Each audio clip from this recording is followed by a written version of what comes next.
That's right. Gus, Ginny, and I will have the call. Big noon Saturday as Ohio State welcomes Texas to the Shoe, the defending national champion, against the number one team in the country in the preseason. It does not get any bigger than this. Two of the best coaches in the sport, two of the best programs in the sport, and they are at the top of their game right now. Texas coming off of back-to-back national semifinals, and of course the Buckeyes taking home the championship last year. Two top-end programs reloading at quarterback, which is huge, and in particular with one of those quarterbacks being Arch Manning. Arch Mania is upon us, folks. That's right.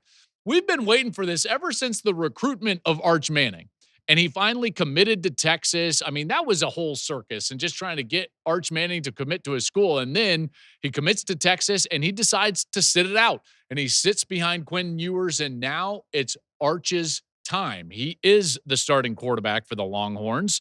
And yet he's got to take the reins of a program with lofty expectations and in the middle of trying to replace a lot of quality players. Both of these programs trying to replace so many NFL caliber players. Check this out.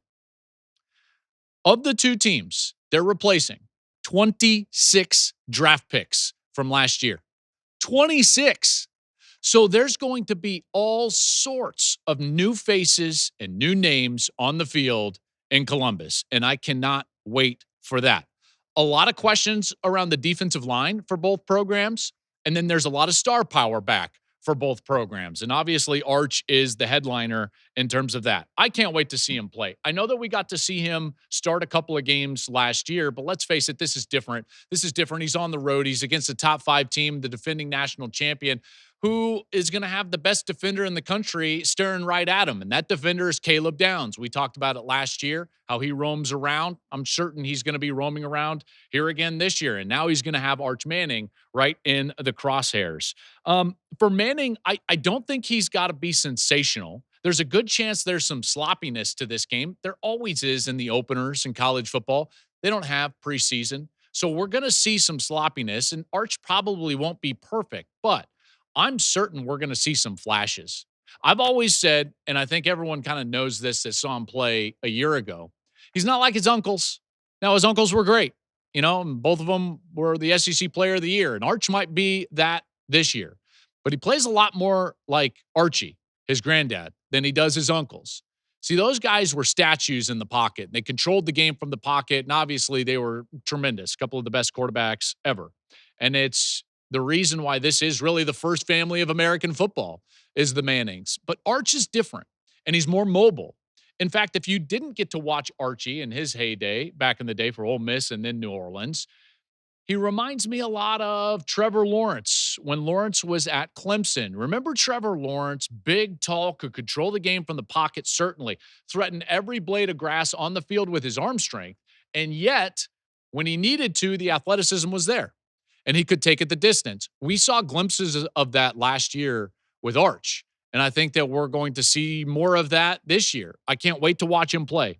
I don't know if I've ever covered a guy that had this little experience and this much expectation on him. He's the Heisman favorite. He barely played last year, and he's the Heisman favorite. Now, let's be fair. If his last name wasn't Manning, I doubt he would be the Heisman favorite, but that's what it is. Again, he's the first family of American football. And so watching him play against what I think is going to be an incredibly fast, athletic, and quality defense, I can't wait for that.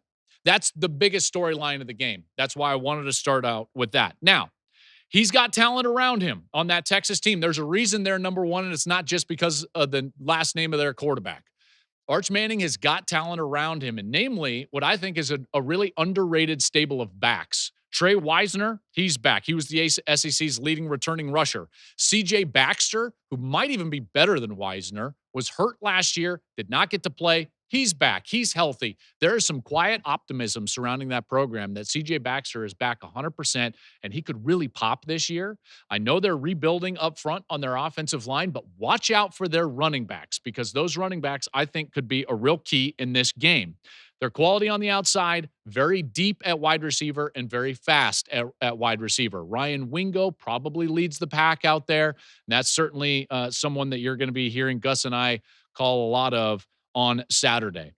The other aspect of that offense is that Sark, who's always been a great play caller, is now facing a new defensive coordinator for the Buckeyes. Matt Patricia is the defensive coordinator for the Buckeyes. He comes in after Jim Knowles leaves and goes to Penn State.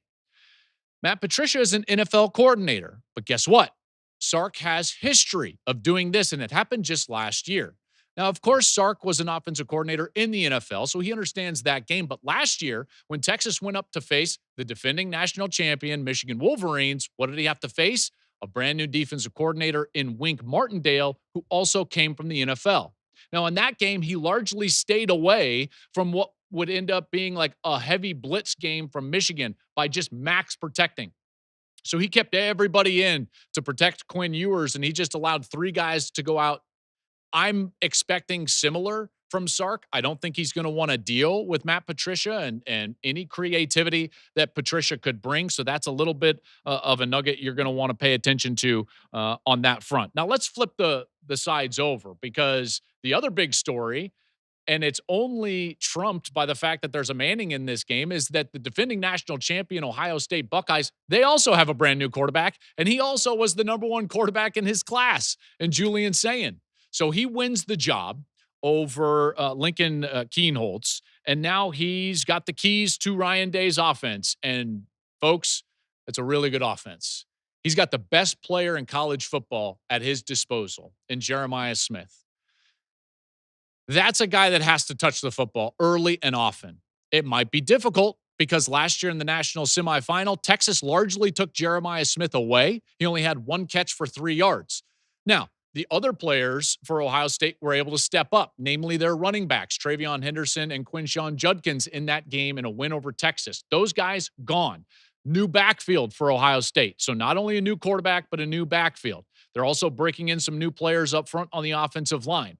The important part for Ohio State on offense against what I think is going to be one of the better defenses in the country, this Texas defense, is that you don't send Julian Sayin out there in order to win the game.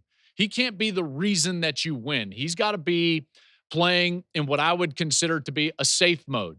All right, you've got to go out there, play within the system. No one likes hearing that at quarterback, but it's the truth. As Urban Meyer put it to us earlier this week when we had him on the program, go check it out on the YouTube. He said, a young quarterback like that against that defense, easy, simple goals like this. Get 2 first downs. That's it. Every series, give me 2 first downs, and we're going to change the field position. We're ultimately going to be able to score some points and win the game. Ohio State's got a great defense, and so maybe that's going to be the MO for Ryan Day and Julian Sayin. By the way, they also have a new coordinator, Brian Hartline, who's been on their staff for years. He's going to have the play calling duties for Sayin and that offense and Jeremiah Smith. They're going up against a great defense now. You know how I always talk about having great levels of defense. Well, at Texas, they've got an All-American, preseason All-American, albeit, but All-American on all 3 levels of their defense.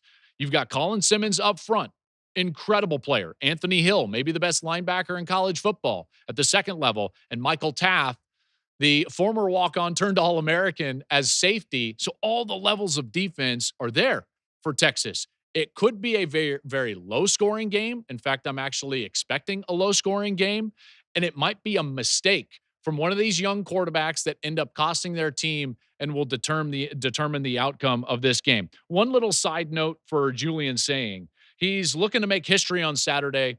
The last quarterback to beat the #1 team in the country while making his first start in college football way back in 1984. Do you remember?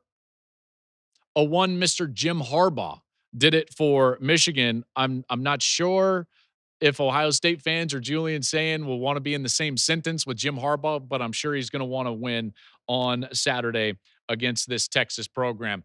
Little way inside baseball. Both of these defensive lines are new, in particular the defensive tackles. So I expect both of these offenses to lean into the run game early, and we'll see which team can ultimately get going on the run game. By the way, Ohio State right now favored by 2.5. It's trending down towards 1.5. So some money coming in on Texas. Of course, calling the game, I'm not going to make a pick, but there is the preview for the monster Texas and Ohio State. Thank you for watching the Joel Klatt Show YouTube channel. And if you liked this clip, make sure to like it and subscribe to the channel, and you can stay up to date on all of my college football coverage.